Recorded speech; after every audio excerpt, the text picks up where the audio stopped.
You were competent enough to get hired. Competence gets you hired and keeps you employed, but promotions often go to less qualified people. He's mediocre but always in the right room. Why not me? Your good ideas are met with silence, only to be applauded when others repeat them. If doors never fully open for you, it's not a lack of confidence or skills. Here's what your company will never say out loud.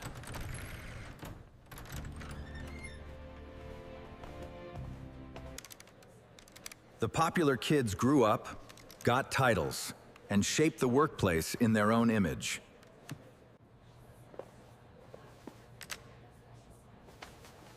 Office cliques aren't just personality quirks.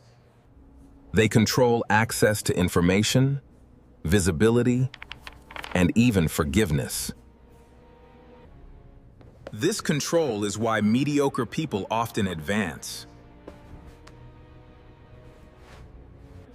They can stall your career without a trace, creating an invisible operating system in many companies.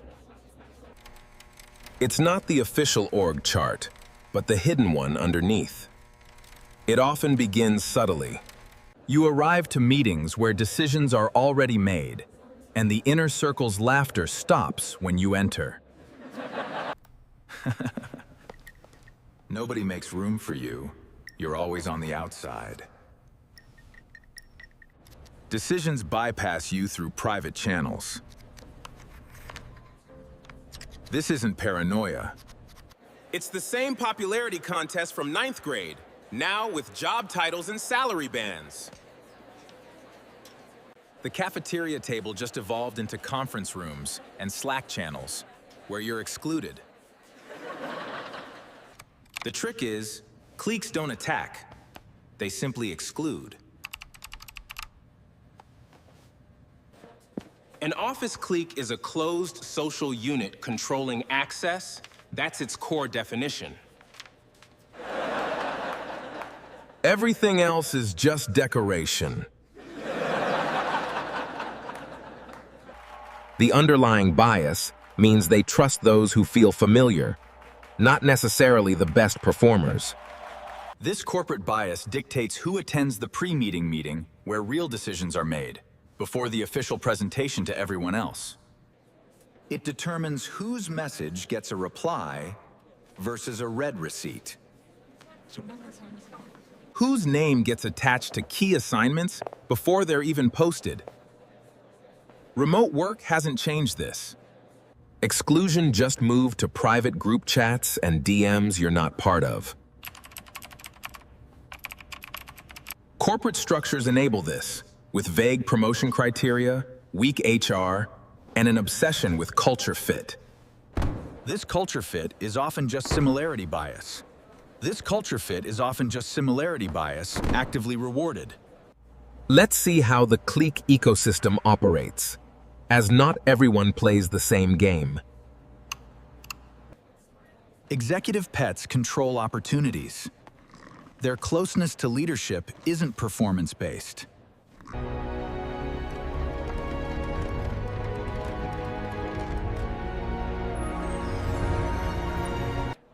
They receive stretch assignments before they are even posted.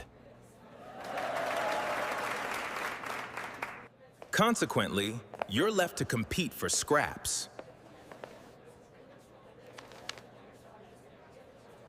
Let's see how the clique ecosystem operates, as not everyone plays the same game. If you're a parent who can't join Thursday bar nights, or an introvert who dislikes mandatory fun, You're quietly labeled as not a team player. corporate language for not worth investing in.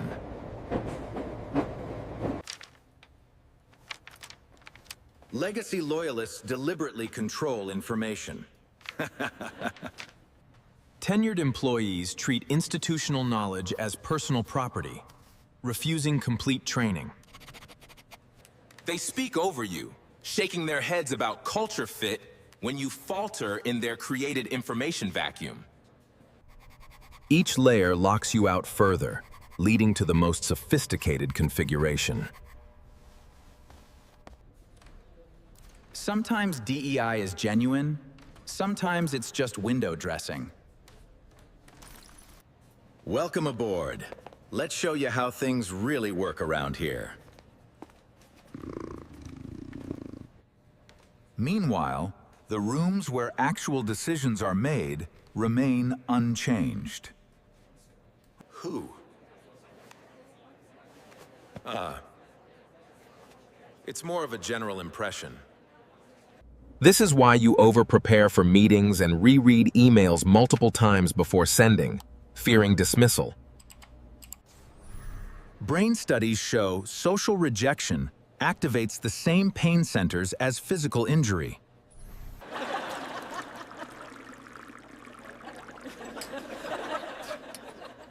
You should come next time, man. Meanwhile, the rooms where actual decisions are made remain unchanged. Those doing the freezing have a completely different experience. In-group favoritism distorts perception, making clique members' behavior seem righteous, not just normal. They don't see themselves as running an exclusion operation. They just feel close. This blind spot makes confrontation disorienting, as your evidence is seen as proof of friendship to them. Bystanders who witness credit theft and passive-aggressive dismissals aren't simply cowards for staying silent. When everyone sees something, but nobody acts, the crowd's silence becomes social consensus and permission. Cliques weaponize this through gossip, subtly calibrated to make you question your own reality. Feedback is delivered through third parties, and your contributions are seamlessly absorbed into others' presentations. You begin to doubt if you even created it. It's high school psychology with higher stakes than ever. Applies to a problem that doesn't exist. I understand, but we need find a way to work better with the full team. Workplace ostracism leads to chronic stress, poor sleep, and burnout, often mistaken for underperformance. It's the mental toll of constantly being on social guard at work. The trap is working harder, producing more, hoping exceptional output overrides the social architecture. It rarely works. The architecture is fixed. Promotions happen in informal spaces controlled by cliques, where outsider performance isn't seen as qualifying. I've produced better work than all they do them. Why are not on list? I've never even been in this room. They generate quiet resentment, appearing as missed deadlines rather than confrontation. This creates an exhausted contempt, making cross-team meetings feel like endless, treaty-less negotiations. Organizations suffer turnover that nobody accurately diagnoses. Those who could explain why they left deem the reference letter risk too high. Innovation shrinks because excluded perspectives, those that didn't conform, are lost. They generate quiet resentment, appearing as missed deadlines rather than confrontation. Stack rankings, promotion tournaments, and performance curves explicitly demand some lose for others to win. These structures turn colleagues into rivals, making clique alliances a survival strategy, not genuine connection. HR often manages company liability, not employee protection. Clique dynamics rarely create a single documented incident for formal response. They create a pattern of cumulative exclusions, slowly eroding professional confidence. Good work. Integrate this. One incident at a time, those meant to stop it often benefit from the system. The high school cafeteria didn't evolve into something more equitable as everyone aged. It gained a budget, a title system, and corporate language to disguise exclusion as meritocracy. Now you understand the actual mechanism, not just a vague feeling that something's wrong. Understanding the system, who controls what, its formation, cost, and company's acceptance, changes how you navigate it. You stop relying solely on output and assuming the best prepared person always wins. Good work. Good work. Integrate this.